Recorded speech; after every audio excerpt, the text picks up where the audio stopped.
Hmm. Baik, teman-teman, kita masuki pelajaran. Di kesempatan kali ini kita akan membahas tentang apa sih yang mempengaruhi uh, personal political thinking ya, atau uh, pemikiran politik secara pribadi atau personal. Jadi pemikiran politik kita itu dipengaruhi oleh beberapa faktor. Yang faktor paling pertama yang mempengaruhi uh, pola pikir kita atau pola pandang politik kita itu sangat dipengaruhi oleh, secara teori sangat dipengaruhi oleh, pertama, the single-minded pursuit of self-interest. Jadi kita akan cenderung memiliki pemikiran politik yang sesuai dengan kepentingan kita. Nah, ini yang mungkin ada secara perspektif akademisi harus kita pahami bersama, bahwa yang menyebabkan kita memiliki perbedaan pola pandang politik terhadap satu sama lain, bahkan pola pandang itu bisa berbeda antara kita bersaudara, kita dengan orang tua itu bisa sangat berbeda karena cara kita melihat pola pandang tersebut didasarkan pada kepentingan kita pribadi. Saya sendiri, di teman-teman saya itu pilihan politiknya itu sangat beragam. Meskipun misalnya kita teman kerja, bahkan sahabat ya, bahkan dengan orang terdekat pun seperti saudara memiliki pola pandang politik yang sangat berbeda sekali.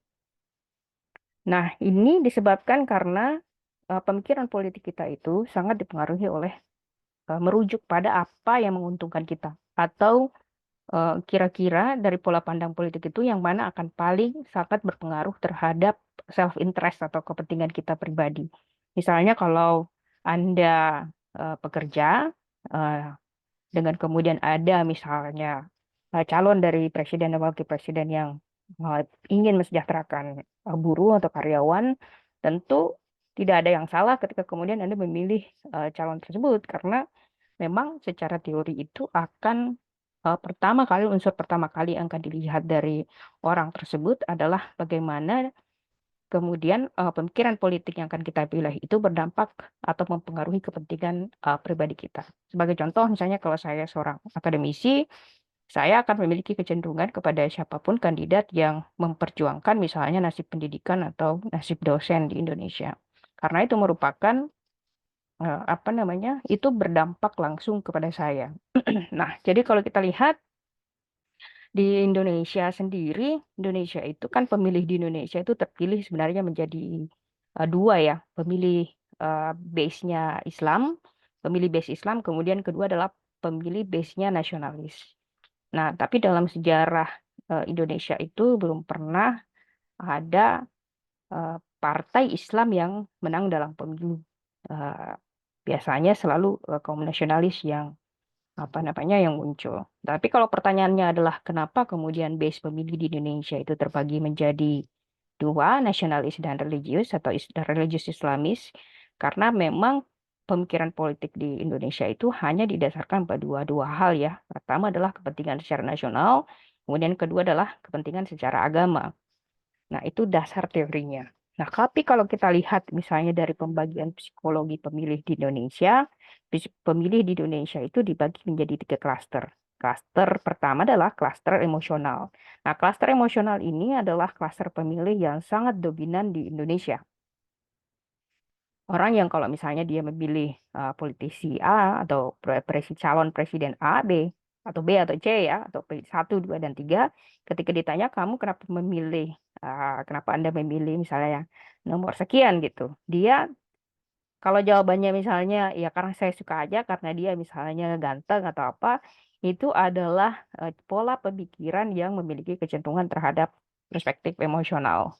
Nah, kedua, ada pemilih yang base-nya itu dia rasional. Jadi pemilih yang kemudian bisa menjelaskan kepada atau bisa menjelaskan kenapa dia memilih calon tersebut. Misalnya saya memilih si A karena si A pemikirannya seperti ini berdampak kepada saya. Jadi memang ada kalkulatif secara rasionalnya.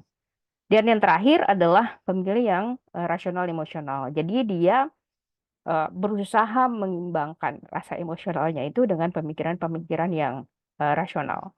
Misalnya saya suka ke misalnya ke A, tapi secara rasional sih saya suka dengan pemaparan misalnya dari B gitu, atau dari C misalnya gitu.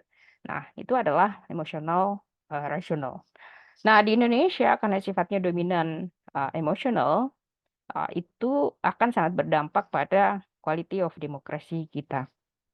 Kemudian yang kedua adalah identification with silent social group. Jadi pemikiran politik seseorang itu akan sangat ditentukan oleh identitas kita pada kelompok-kelompok sosial. Misalnya kalau misalnya kita kelompok sosial Islam, kita sangat dekat misalnya dengan kelompok-kelompok yang memperjuangkan misalnya agama, tentu kita pemikiran politik kita akan melekat dengan organisasi tersebut atau kelompok sosial tersebut. Begitu juga misalnya kalau kita dekat dengan kelompok sosial yang memperjuangkan misalnya kesetaraan, keadilan, nasionalisme, ya Pancasila dan sebagainya, tentu kita akan lebih kepada arah nasionalis. Jadi identifikasi kedekatan kita dengan kelompok sosial ini akan sangat mempengaruhi bagaimana kita mengambil pilihan-pilihan politik. Nah, kalau misalnya Anda melihat seseorang yang sangat dekat misalnya dengan dengan kelompok-kelompok agama atau lekat misalnya dengan kelompok-kelompok misalnya anti korupsi dan sebagainya, maka sangat mudah kita memetakan kemana arah uh, kemana arah politik keputusan politiknya.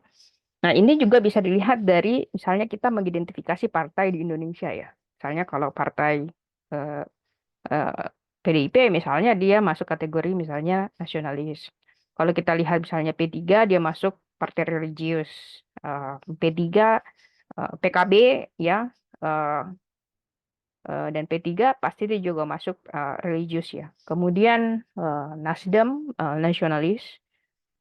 Dan Demokrat juga kita lihat dalam base-nya nasionalis meskipun sering juga mengklaim bahwa mereka adalah nasionalis religius.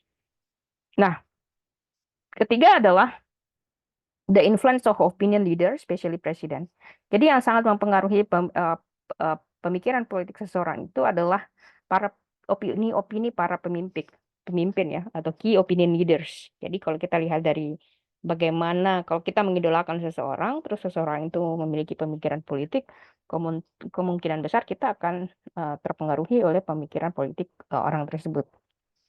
Jadi kalau misalnya kita lihat di Indonesia, kalau kasusnya misalnya Pak Jokowi dengan tingkat kepuasan terhadap kinerja beliau yang sangat tinggi, misalnya 75% ke atas, bahkan pernah mencapai 82%, tentu pemikiran politik beliau itu akan sangat mempengaruhi bagaimana sangat mempengaruhi pemilih pemikiran politik pribadi kita. Ataupun misalnya Anda lihat kalau sudah menjelang pemilu ya banyak politisi-politisi yang kemudian dekat kepada tokoh-tokoh agama, apakah itu tokoh agama manapun, itu kalau dalam secara kajian politik itu adalah hal yang sangat wajar sekali karena ingat bahwa pemimpin-pemimpin itu, pemimpin agama itu memiliki kemampuan untuk merubah pemikiran politik seseorang. Sehingga memang secara teori yang bisa mempengaruhi pemikiran politik individu itu adalah para pemimpin ya, terutama presiden sama pemimpin-pemimpin agama. Baik itu agama manapun, maka sebenarnya yang perlu dibatasi adalah jangan sampai ada misalnya penyebaran ataupun kampanye politik yang dilakukan misalnya di masjid dan gereja. Karena dia itu efeknya itu akan sangat luar biasa. Nah, kemudian keempat adalah the affirmation core of values. Jadi kalau ada satu pemikiran politik yang memang sudah sesuai dengan dasar pemikiran politik kita, maka kita akan lebih mudah mengadopsi pemikiran politik tersebut. Misalnya, kalau Anda adalah orang yang religiusnya agak agak kuat ya, Anda akan cenderung mengafirmasi misalnya pemikiran politik yang mendukung dengan selaras dengan pemikiran Anda, misalnya penegakan syariat Islam, ya, contoh misalnya di Aceh gitu. Karena mereka terbentuk dengan identitas seperti itu, maka akan lebih mudah membentuk pemikiran politik mereka, disesuaikan dengan value yang sudah ada pada diri Anda dengan value yang kemudian uh, diberikan oleh orang yang ada di sekitar Anda, apakah itu dia dalam bentuk misalnya tokoh, kemudian atau partai politik. Kemudian kelima adalah the expression of private needs and motive. Jadi kita itu, pemikiran politik kita itu sangat dipengaruhi oleh kebutuhan pribadi kita. Sama tadi, kalau yang pertama adalah kita mengejar kepentingan pribadi, maka yang kelima adalah the expression of private needs. Kalau misalnya eh, apa sih kebutuhan pribadi, misalnya sebagai seorang warga negara, pasti pengen semuanya ingin sejahtera ya. Tetapi kalau kita rujukan kembali, setiap golongan masyarakat itu kan memiliki kepentingan yang berbeda. Seperti contoh misalnya dalam klaster ekonomi, kita ada yang disebut dengan klaster masyarakat bawah atau miskin, kemudian masyarakat menengah dan masyarakat atas. Jadi pengelompokan masyarakat ini tentu kebutuhannya kan pasti berbeda-beda. Kalau kita tanya, misalnya kebutuhan masyarakat bawah itu majority adalah mereka pengen harga uh, pangan itu kan, makanan itu murah gitu. Makanya kalau kita lihat dalam klaster apa namanya, dalam political landscape Indonesia itu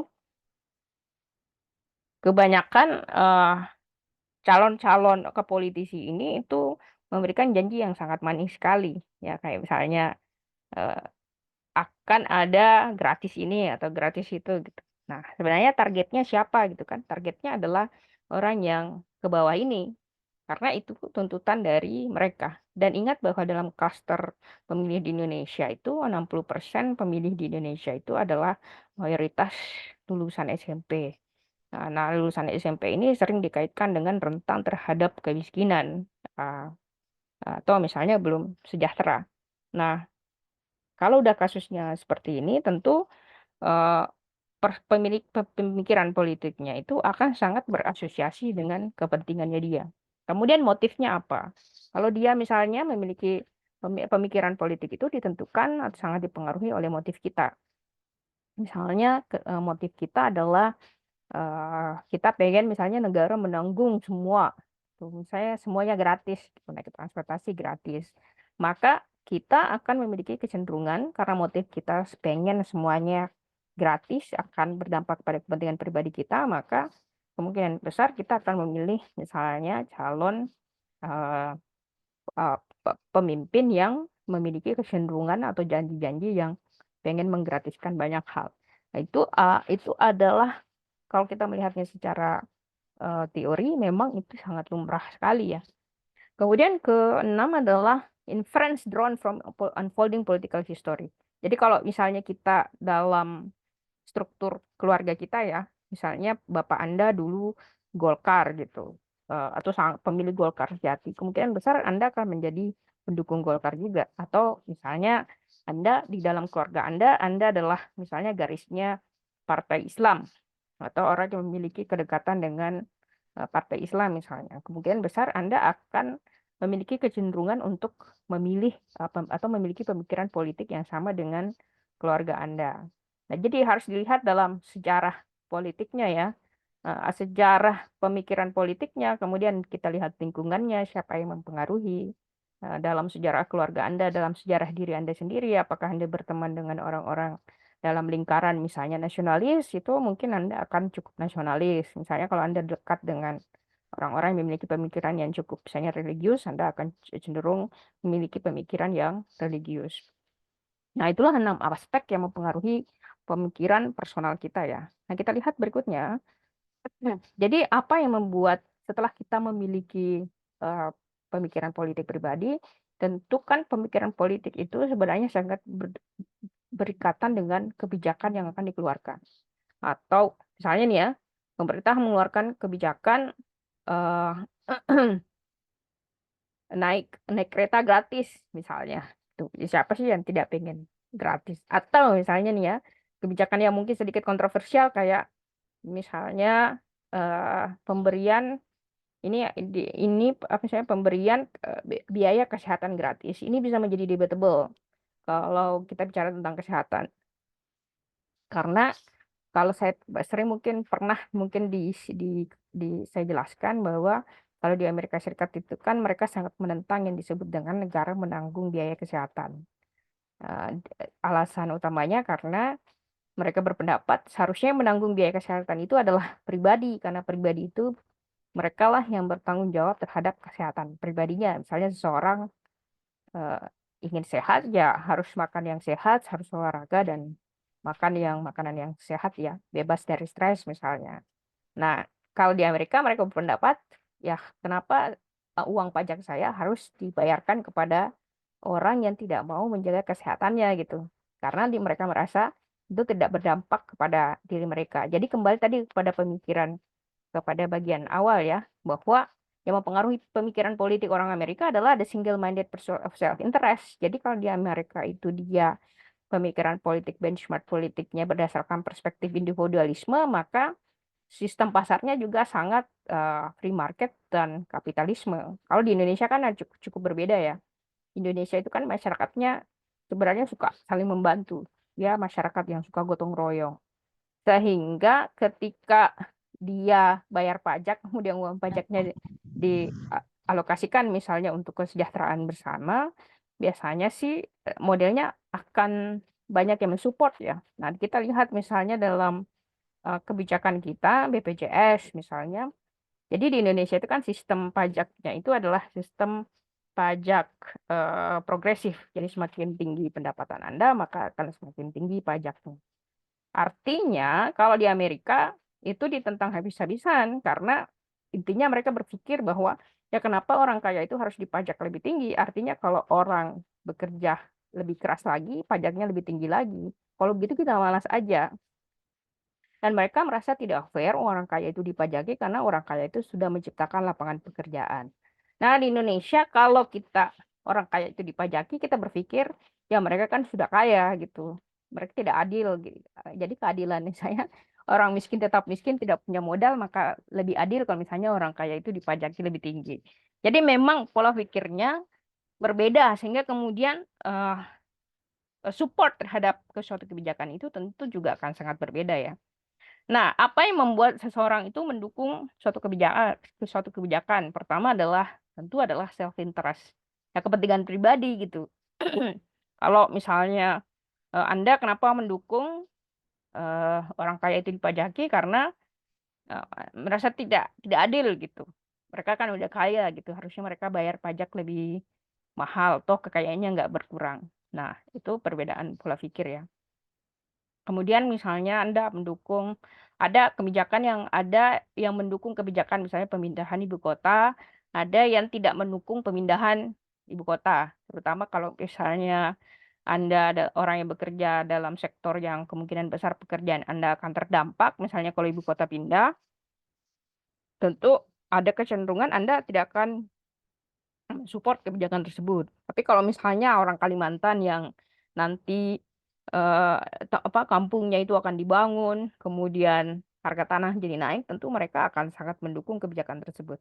Nah, orang-orang yang tidak terdampak dari kebijakan tersebut itu biasanya dia akan melihat secara general, secara balance ya, kenapa apakah dia setuju atau tidak. Karena harus disesuaikan pertama kali dengan self interest, kepentingan diri kita sendiri. Kemudian group identification. Jadi kalau misalnya Anda masuk dalam partai politik tertentu atau terafiliasi dengan partai politik tertentu, tentu Anda akan memiliki kecenderungan untuk mendukung kebijakan yang didukung oleh partai politik tersebut.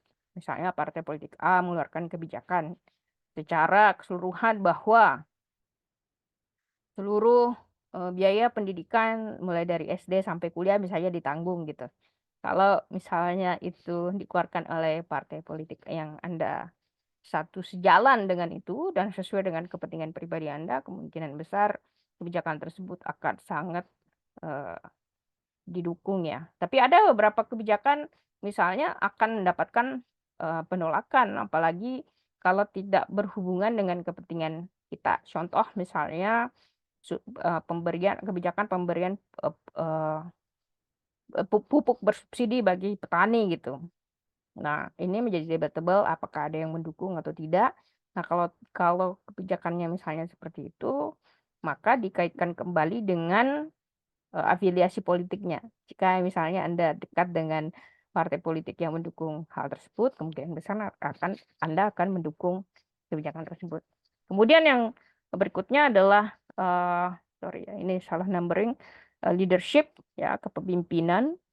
Jadi apakah Anda memiliki kedekatan dengan pemimpin tertentu, apakah Anda mengidolakan kepemimpinan tertentu, itu juga akan pengaruhi pemikiran politik. Kebijakan eh, dukungan Anda terhadap suatu kebijakan. Misalnya kalau Anda mengidolakan Pak Jokowi, terus Pak Jokowi mengeluarkan suatu kebijakan, kemungkinan besar Anda akan mendukung kebijakan tersebut.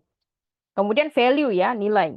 Jadi kalau misalnya kebijakan tersebut selaras dengan nilai yang Anda apa namanya pahami atau dukung, misalnya eh, kebijakan untuk eh, memberikan proteksi sosial kepada orang miskin gitu, atau memberikan bantuan sosial kepada orang miskin, itu sesuai dengan misalnya value Anda yang negara harus menjamin dan mesejahterakan masyarakat. Nah, itu Anda akan memiliki kecenderungan untuk mendukung kebijakan tersebut. Nah, terus kemudian ketiga, personality. Jadi kalau misalnya kebijakan tersebut selaras dengan personality Anda ya, karena kan kita setiap orang itu tidak kita melihat terjadi perbedaan personality ya, antara satu sama lain. Ada orang yang suka misalnya pemimpin yang keras, tegas gitu. Ada orang yang suka pemimpin yang lemah lembut. Jadi itu kan personality taste sebenarnya. Nah, ketika pemimpin mengeluarkan kebijakan misalnya yang sifatnya itu agak keras, kedengaran keras ya, seperti misalnya hukuman mati bagi koruptor. Jadi bagi orang yang personalitinya itu suka hal-hal seperti itu, maka dia akan mendukung kebijakan tersebut. Tapi kalau misalnya sebaliknya, orang yang agak sensitif misalnya eh, akan cenderung menolak kebijakan tersebut. Bisa saja dia berpendapat bahwa yang menentukan mati seseorang itu kan bukan manusia tapi Tuhan gitu. Jadi dia menjadi debatable. Atau misalnya saja contohnya adalah kalau dalam bidang perikanan kemarin, misalnya nih ya, Ibu Susi menenggelamkan kapal pencuri ikan. Bagi orang yang sesuai dengan personalitinya ini, tentu dia akan mendukung kebijakan tersebut. Tapi kalau misalnya orang yang merasa kayak ngapain sih harus ditenggelamkan gitu kan bisa dipakai, itu menjadi berbeda kan sesuai dengan personality dari orang tersebut. Kemudian terakhir adalah history sama dengan yang mempengaruhi pemikiran politik. Nah, yang membuat seseorang mendukung suatu kebijakan juga karena historinya. Misalnya dalam sejarah keluarganya, sudah ada yang memiliki kecenderungan untuk, misalnya bapaknya suka terima bansos gitu. Dia tumbuh misalnya dari pemberian bansos pemerintah, dia akan tumbuh dan besar menyukai misalnya diberikan bantuan dari pemerintah. Begitupun sebaliknya ya. Nah, berikutnya kita lihat ya. Nah, berikutnya adalah bagaimana kita assess the political action. Jadi kan pertama kita tadi mempelajari bagaimana apa yang mempengaruhi pemikiran politik seseorang, kemudian yang kedua apa yang menyebabkan kita mendukung satu kebijakan, sehingga kemudian yang ketiga adalah setelah kita punya pemikiran politik, setelah kita melihat satu kebijakan itu seperti apa, sekarang yang berikutnya kita lihat adalah bagaimana mengukur ya atau bagaimana menganalisa dan mengukur aksi politik. Jadi kalau kita punya pemikiran politik, kita punya mendukung kebijakan, itu akan terrefleksi bagaimana aksi kita terhadap hal tersebut. Nah, pertama, kita lihat dari form of participation, bentuk partisipasi. Misalnya nih, kita akan pemilu. Jadi dukungan politik itu, kita sudah punya pemikiran politik, kita sudah tahu kita akan memilih siapa. Nah, berikutnya itu tidak akan ada artinya kalau tidak ada bentuk aksi politik atau political action. Nah, political actionnya seperti apa? Kita lihat dalam bentuk partisipasi. Misalnya, Anda mendukung calon A karena sesuai dengan karakteristik yang sudah kita jelaskan sebelumnya, atau Anda mendukung B atau mendukung C. Nah, bentuk dukungan itu adalah bentuk partisipasi. Misalnya Anda bercerita kepada keluarga, menjelaskan kepada keluarga, atau merayu teman Anda, atau sahabat Anda ya, atau lingkungan kerja Anda. Atau bahkan Anda ikut partai politik, dan yang paling efektif lagi adalah misalnya Anda nanti kalau pemilu, Anda ke bilik suara dan memilih kandidat tersebut. Jadi itu bagaimana kita melihat, bagaimana mengukur aksi politik seseorang ya. Kemudian yang kedua adalah dilihat dari penjelasan ekonominya atau economic explanation. Jadi apa sih manfaat atau benefit dari political action tersebut. Jadi kalau kita melihat nih ya, eh, kalau kita pengen melihat kenapa si A melakukan hal tersebut, bisa dilihat dari kira-kira manfaat ekonominya apa buat si dia, si A ini. Sama dengan kalau kita lihat kasus ini ya, ini yang real yang kita lihat di pemilu sekarang kan banyak orang yang kemudian pindah partai. Dulunya partai A pindah ke B, atau dari B pindah ke A misalnya, ataupun sebaliknya. Nah, kalau Anda lihat itu, pertama, lihat dulu dari form of participation-nya, partisipasi mereka, model aksinya mereka itu seperti apa, bentuknya seperti apa, mereka pindah partai politik, atau mereka punya pemikiran politik yang sedikit-sedikit misalnya menjurus ke si B atau si C atau si D gitu misalnya ya. Nah, Anda bisa melihat, oh ternyata aksi politiknya ini selaras dengan si ini gitu. Nah, kedua, lihat economic explanation-nya. Orang itu tidak akan, ingat ya, secara ukuran rasional, orang itu tidak akan mendukung seseorang itu tanpa adanya manfaat bagi mereka. Manfaat itu kan bisa ada dua, manfaat secara material, manfaat secara emosional. Manfaat secara materialnya misalnya apa? Eh, si A ini, misalnya kalau dia terpilih, saya yakin sekali jalan di tempat saya ini akan terbangun. Nah, itu kan manfaat secara material. Nah, manfaat secara emosional itu bisa dilihat kayak misalnya Anda mendukung value si A itu akan selaras dengan value Anda. Misalnya kalau dia terpilih nih, negara akan eh, mengeluarkan kebijakan-kebijakan yang religius gitu. Nah, itu kan adalah penjelasan-penjelasan bagaimana kita bisa melihat atau menganalisa seseorang itu mengambil aksi politik itu karena ada motif tertentu. Nah, itu bisa dilihat dari economic explanation-nya ya, penjelasan ekonominya. Kemudian yang kedua, kita lihat dari sociological explanation atau penjelasan secara sosiologi. Nah, sosiologi ini dilihat dari social location. Pertama adalah di Indonesia itu kita akan banyak berbicara tentang contohnya Indonesia ya. Di Indonesia itu akan sangat susah diterima presiden itu bukan dari Jawa. Kalau kita bertanya, ini nggak adil. Nah, politik itu is not about adil atau tidak. Ini about majority. Karena di demokrasi itu kan kepentingan eh, orang banyak, bukan kepentingan siapa yang paling benar. That's democracy. Jadi kalau misalnya mayoritas merasa bahwa eh, mayoritasnya orang Jawa, 50% penduduk Indonesia dia adalah orang Jawa dan tinggalnya di Jawa, itu kemudian mereka pengen pemimpinnya adalah orang dari Jawa, itu adalah hal yang sangat lumrah dalam demokrasi. Nah, itu dilihat dari penjelasan sosiologinya ya. Nah, tapi kalau kita lihat juga misalnya yang duduk di pemerintahan itu adalah orang-orang yang berasal dari Jawa misalnya, kebanyakan dari Jawa. Kalau ada program pemerintah, terus mereka pengen menjalankan program tersebut di kampung mereka, sehingga yang menyebabkan banyaknya pembangunan itu hanya berfokus di Jawa, itu juga tidak bisa kita nafikan. Karena itu adalah salah satu permasalahan ya.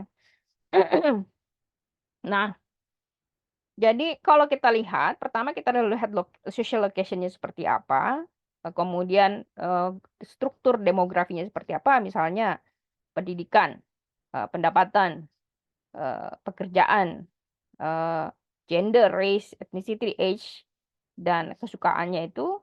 Jadi people of high status vote much more frequently dengan low status. Jadi kalau lihat secara teori, orang yang memiliki status lebih tinggi itu akan memiliki kecenderungan untuk memilih dibandingkan dengan eh, orang yang dengan pendidikan status yang lebih rendah ya. Apakah ini benar atau tidak? Ini karena penelitiannya bukan Indonesia, kita tidak bisa mengatakan ini bahwa ini suatu kebenaran. Tapi secara pendekatan teori kita bisa pakai. Misalnya nih ya, Demografi misalnya, education. Nah, apakah betul misalnya orang yang pendidikannya lebih tinggi itu memiliki kesadaran politik yang tinggi? Nah, apakah dengan kesadaran politik yang tinggi kemudian orang mau melakukan mau ke bilik suara kemudian melakukan pemilihan suara? Toh banyak juga kan orang yang pendidikannya tinggi tinggi tapi tidak mau ke bilik suara. Nah, itu adalah hal-hal yang bisa kita lihat sebagai ukuran. Kemudian income, apakah benar orang yang income-nya lebih tinggi memiliki kepedulian politik yang lebih tinggi dibandingkan dengan masyarakat yang low income? Atau misalnya gender ya, apakah perempuan atau laki-laki dan sebagainya. Kemudian yang keempat adalah social psychological explanation atau penjelasan secara psikologi sosial. Misalnya ya, disaffection. Di Indonesia itu secara politik ya, orang Indonesia itu tidak suka gaya politik yang menyerang. Jadi orang Indonesia itu suka gaya politik kasihan gitu. Jadi meski jadi kalau di Indonesia itu yang paling sering dipakai taktik politik di Indonesia itu adalah taktik politik mencari empati masyarakat. Nah, jadi seolah-olah dia korban dan sebagainya itu efektif di Indonesia. Kenapa? Karena memang secara teorinya ya disaffection gitu. Jadi kalau misalnya ada satu kandidat yang kelihatan tidak sesuai dengan identitas orang Indonesia, tidak menunjukkan empati, suka menyerang dan sebagainya, itu tidak akan laku bagi masyarakat Indonesia. Tapi kalau misalnya diberikan mereka merubah strategi politiknya menjadi politik empati, memiliki afeksi terhadap masyarakat, gitu. Itu akan sangat disukai sesuai dengan psikologi masyarakat Indonesia. Kemudian berikutnya adalah relative deprivation. Misalnya pertama adalah desire something they do not possess. Jadi orang itu memiliki kecenderungan untuk menginginkan sesuatu yang dia tidak punya. Misalnya nih ya, Anda em, tidak punya mobil, tentu Anda maybe perhaps Anda punya keinginan untuk punya mobil. Misalnya Anda tidak punya rumah, ada desire ingin punya rumah ya. Atau misalnya Anda pengen sudah punya kulkas tapi ngelihat kulkas baru, Anda punya desire untuk memiliki kulkas baru. Jadi ada keinginan ketika kita ingin memiliki sesuatu yang tidak kita miliki. Dan itu hanya bisa kita lihat misalnya Anda akan melihat kenapa kok tiba-tiba si A berubah ya sikapnya. Dulu tidak begini. Misalnya dalam politik ya. Ternyata dia memiliki pilihan baru nih. Orang semua kaget gitu kan. Nah, kita bisa menganalisanya itu dengan misalnya pendekatan teori. Oh, mungkin dia pengen memiliki sesuatu yang sebelumnya dia nggak punya gitu. Nah, itu misalnya ya. Contoh kemudian B, feel entitled to possess it. Possess it ya. Misalnya seseorang itu dia merasa bahwa saya berhak untuk itu, saya misalnya sudah pantas untuk itu. Jadi dia merasa bahwa dia berhak untuk itu, merasa eh, pantas untuk mendapatkan itu, maka itu bisa menjelaskan kenapa seseorang itu melakukan aksi politik tertentu. Kemudian C, do not blame themselves for failing to possess it. Jadi kalau dalam politik Indonesia itu kan kadang-kadang politik Indonesia itu secara normatif itu dibagi jadi dua ya. Pertama adalah politik yang berjuang demi kebenaran, ya. Ini hanya boleh misalnya bersaing dengan jujur, adil dan sebagainya, gitu ya. Itu aliran politik pertama. Aliran politik kedua adalah orang yang melihat politik itu adalah kalah dan menang. Jadi dia mau menang dengan jalan apapun itu karena bagi dia persepsi politik itu adalah kekuasaan dan kemenangan, maka mereka tidak akan misalnya menyalahkan diri sendiri dengan jalan apapun yang mereka ambil untuk mendapatkan kekuasaan tersebut. Dan kalaupun gagal ya, mereka tidak akan menyalahkan diri sendiri. Kemudian ketiga adalah powerlessness, one able to make any change. Jadi yang menyebabkan seseorang pertama ya tidak melakukan aksi politik. Contoh sederhana adalah kalau Anda lihat orang yang golput itu kan alasan politik majoritinya adalah ngapain saya memilih, toh juga tidak akan merubah apapun, tidak akan merubah politik apa, tidak akan merubah kebijakan atau tidak akan merubah hidup saya.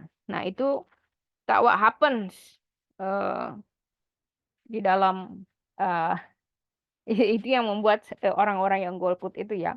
Jadi dia merasa kayak powerless. Saya memilih juga nggak akan ada perubahan. That's salah satu bentuk pemikiran politiknya. Kemudian kelima, contextual determinant of participation. Jadi secara kontekstual yang menentukan partisipasi politik seseorang itu ditentukan oleh dua hal. Pertama adalah provocation of political actions. Jadi aksi politiknya itu terprovokasi. Siapa yang provokasinya, dia bisa memprovokasi diri sendiri dengan menonton misalnya YouTube atau konten sosial media yang dia tidak cari cek kebenarannya. Dia memprovokasi dirinya sendiri karena dia tidak memiliki high analytical analysis, misalnya analisa yang cukup tinggi. Ingat kembali tadi kepada tiga pembagian pemilih di Indonesia. Ada pemilih emosional. Emosional ini biasa orang-orang yang baca headline kemudian langsung percaya gitu. Dan orang rasional itu biasanya bener nggak sih ini, dia cek dulu gitu kan. Kemudian B, opportunity of political action. Jadi dengan aksi politiknya itu dia misalnya dia mendapatkan kesempatan untuk apa gitu ya. Itu akan eh, misalnya nih ya, eh, ini sering saya lihat dalam politik Indonesia nih. Sebenarnya dia ini orang yang tidak memiliki value apapun. Dia hanya mendukung seseorang itu, misalnya saya akan dukung siapapun, mau itu si A, si B, si C, asalkan si si A atau si B, si C ini dia memberikan jabatan nanti kepada saya. Jadi modelnya dia adalah oportunistik. Karena dia pengennya kekuasaan, apakah itu dia mau mainnya benar atau dia mainnya benar, yang penting saya dapat sesuatu. Kalau saya nggak dapat, saya nggak tidak akan mendukung gitu. Nah, itu juga salah satu faktor. Kemudian yang paling banyak berpengaruh adalah kalau dalam perspektif modern approach adalah media ya. Jadi media ini kalau di Indonesia yang sangat mempengaruhi pemikiran politik. Kalau dia golongannya menengah ke bawah, akses politiknya itu, pemikiran politiknya itu dipengaruhi oleh TV. Karena tayangan politik itu masih banyak yang di di kampung-kampung itu yang menonton TV ya. Sementara kalau misalnya orang perkotaan, dia lebih kepada sosial media, baik itu apakah dia YouTube, Instagram, TikTok, media berita lainnya secara online. Nah, teman-teman, sampai di sini, apakah yang ada yang ditanyakan?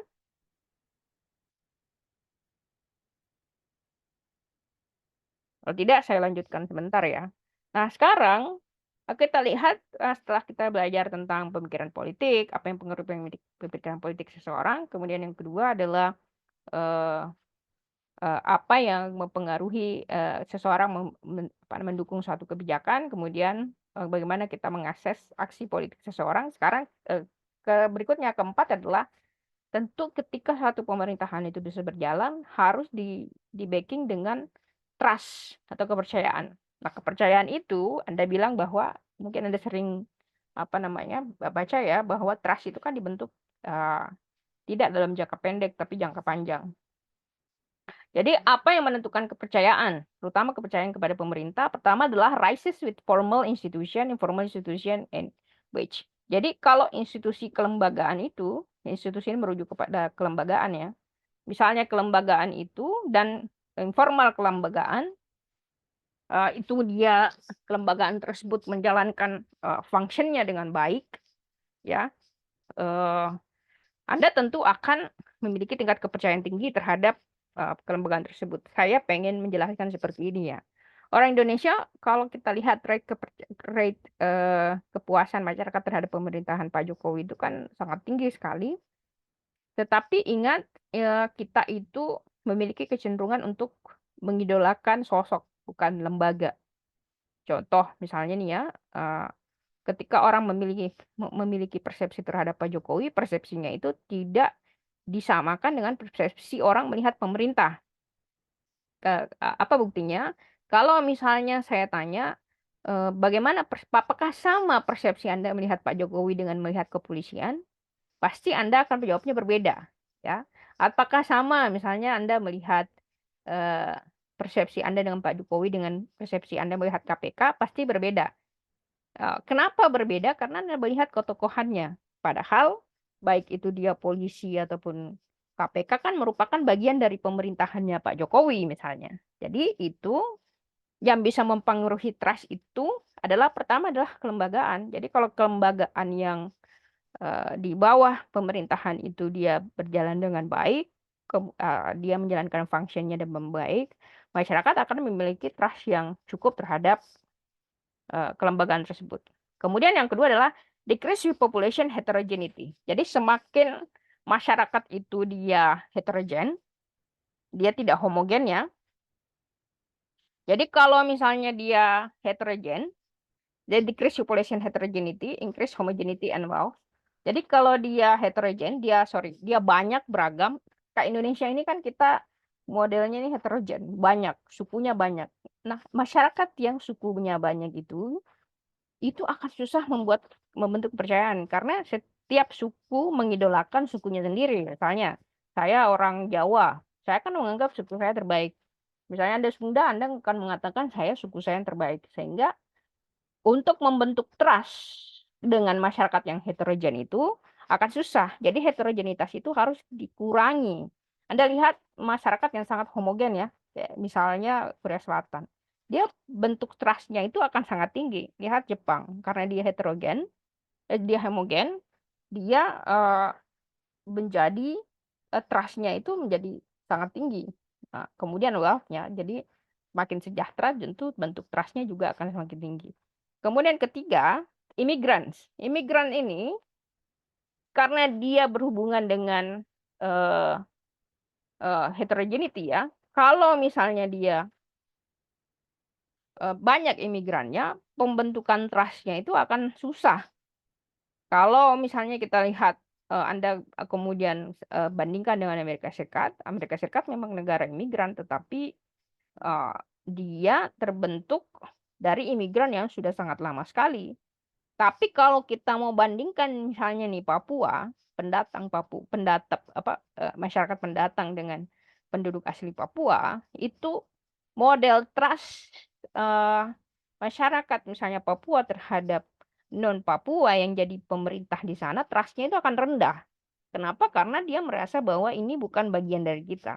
Nah, itu akan sangat mempengaruhi kepercayaan ya. Kemudian what channel of trust? Channelnya apa trust tersebut?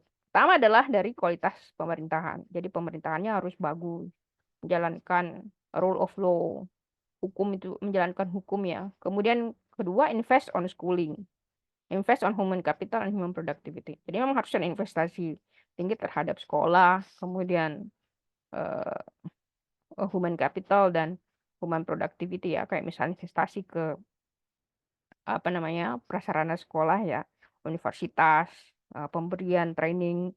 eh, Kalau di Indonesia kita punya kartu prakerja itu sudah bagus. Kemudian peningkatan produktivitas manusia itu, yang harus dilakukan ya. Kemudian ketiga, trust into the system. Jadi kita harus trust kepada sistemnya, bukan individunya. Nah, ini yang tidak terjadi di Indonesia nih. Jadi kita itu di Indonesia sistem pemerintahannya, kalau dalam pemerintahan kita trust kepada individu tapi tidak trust kepada sistem. Anda coba lihat di Inggris ya. Inggris itu mau ganti Perdana Menteri sekian kali, nggak ada urusan. Karena sistemnya tidak akan berubah. Eh, sudah dibentuk sistem yang sangat bagus. Mau siapapun pemimpinnya akan sama, servisnya akan sama hasilnya. Kalau di Indonesia enggak. Kalau pemimpinnya ganti, sistemnya bisa ganti. Ya, itu yang membuat kita tuh susah ya di dalam apa namanya negara kita. Sehingga kalau misalnya orangnya bukan sesuai dengan si yang kita suka, kita memiliki kecenderungan kepercayaan, wah ini nanti kita akan ribet nih kalau si ini yang terpilih. Atau misalnya ada teman saya yang pengusaha berpendapat bahwa, oh janganlah si ini kalau kita bisnis kita nggak bisa main-main gitu. Nah, ada juga yang seperti itu. Nah, sekarang kita lihat ya, eh, kenapa satu negara itu ada yang tidak betul-betul terbangun dengan baik. Kalau sebelumnya kan kita belajar tentang managing uncertainty, bagaimana ketidakpastian itu. Kita belajar tentang teorinya Darren Acemoglu yang James Robinson, kenapa suatu negara itu gagal. Nah, kenapa suatu negara itu tidak terbangun dengan sempurna ya? Jadi ada yang disebut dengan marginal return to capital. Jadi ada eh, negara yang sebenarnya modalnya nggak cukup gitu. Kan kalau mau membangun itu kan harus punya capital. Capital kan harus ada financial capital, ada sumber daya manusia. Punya uang tapi tidak punya kepintaran juga nggak bisa gitu. Punya kepintaran tapi tidak punya modal juga nggak bisa. Jadi semua sumber yang membentuk apa namanya pembentukan modal itu seperti misalnya sumber daya manusia, kemampuan finansial, ya kemudian ada land, kemudian ada kemampuan entrepreneurship itu baru kemudian akan sempurna ya. Kemudian kedua adalah middle income trap. Indonesia ini termasuk negara yang middle income trap. Dia angkanya pertumbuhan ekonomi cuma 5% aja. Pendapatannya segitu, segitu aja. Nggak naik-naik, naik-naik kelas gitu. Meskipun sebenarnya udah ada good newsnya ya, kita sudah masuk kepada upper middle income. Udah agak naik tuh ke atas. Nah, tapi dia agak fragile. Kadang-kadang dia turun, kadang-kadang dia naik. Jadi belum secara firm dia bisa naik. Nah, apa yang menyebabkan kita itu terjebak dalam middle income trap?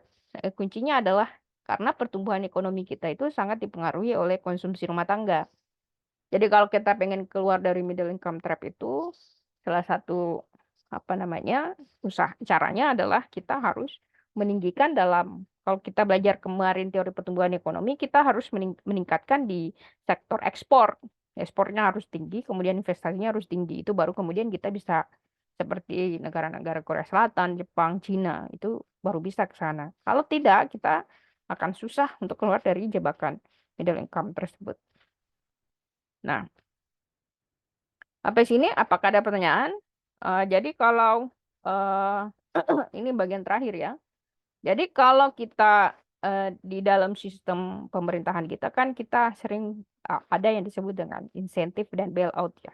Bailout ini banyak di Indonesia itu pernah ketika Bank Senturi diperkirakan gagal bayar kan pemerintah memberikan pinjaman atau membailout perusahaan tersebut ya. Nah, insentif, struktural insentif, insentif yang diberikan pemerintah itu juga sebenarnya modelnya debatable. Kenapa dia debatable? Karena pemberian insentif itu, misalnya nih, insentif bebas pajak bagi orang-orang yang pengen beli rumah di bawah 2 miliar misalnya. Ini kan menjadi debatable. Debatable dalam artian apa? Kita bicara tentang hak. Kenapa hak orang misalnya miskin itu lebih banyak haknya dibanding orang menengah misalnya. Kenapa orang menengah itu atau pun misalnya nih ya, kenapa orang kaya itu diberikan kemudahan, kemudian orang miskin itu susah. Terutama ketika kita lihat dalam aspek hukum gitu. Nah, itu menjadi hal-hal yang perlu kita lihat berdasarkan dari tadi teori-teori tadi ya. Kenapa kita terdapat perbedaan? Karena pemikiran politik kita berbeda, kita mendukung kebijakan karena ada faktor-faktor yang mempengaruhi, aksi politik kita juga ada yang mempengaruhi. Nah, kemudian berikutnya adalah, is it possible to measure people motivation? Apakah memungkinkan untuk kita mengukur motivasi seseorang? For instance, if you reward something, do you get more of behavior you want? Jadi kalau misalnya kita pengen melihat motivasi politik seseorang, kita lihat dari segi rewardnya. Kira-kira dia dapat apa ya dari aksi politik tersebut? Atau misalnya, if you punish something, do you get less of behavior you want? Jadi kalau Anda misalnya menghukum, misalnya terutama kayak misalnya orang melakukan perilaku korupsi ya, apakah itu akan mengurangi tindakan korupsi mereka. Contoh, misalnya kalau di Indonesia kita meningkatkan hukuman koruptor itu menjadi hukuman mati atau pemiskinan 7 generasi misalnya. Nah, apakah kira-kira itu akan mengurangi perilaku korupsi di Indonesia? Kemudian bagaimana mengukur good and bad and good policy? Jadi kebijakan yang bagus itu kan harus sesuai dengan kita lihat dari segi manfaat. Apakah dia bermanfaat bagi orang banyak? Is a bad policy, apakah unsur externality-nya banyak? Nah, jadi bad policy itu kadang-kadang dia punya externality. Good policy juga kadang-kadang punya externality. Misalnya nih ya, kebijakan yang externality-nya ada. Misalnya pemerintah pengen semua masyarakat itu memiliki akses listrik yang 24 jam itu tidak akan pernah mati-mati ya. Nah, caranya apa? Contoh nih ya, caranya adalah pemerintah menggunakan atau membangun eh, apa namanya pembangkit listrik dari batu bara karena itu paling murah misalnya. Nah, eksternalitinya adalah pastikan polusi. Nah, they have a good intentionnya bagus dalam kebijakan tersebut, tapi hasilnya ada externality atau eh, apa variabel lain dari atau hasil lain dari kebijakan tersebut. Nah, ini menjadi tugas pemerintah nih mengatasi eksternalitas tersebut. Misalnya ada polusi, ada sampah, pembuangan limbah di sungai dan sebagainya. Nah, ini menjadi tugas dari pemerintah. Baik, teman-teman, sudah sampai di sini. Apakah ada yang ditanyakan?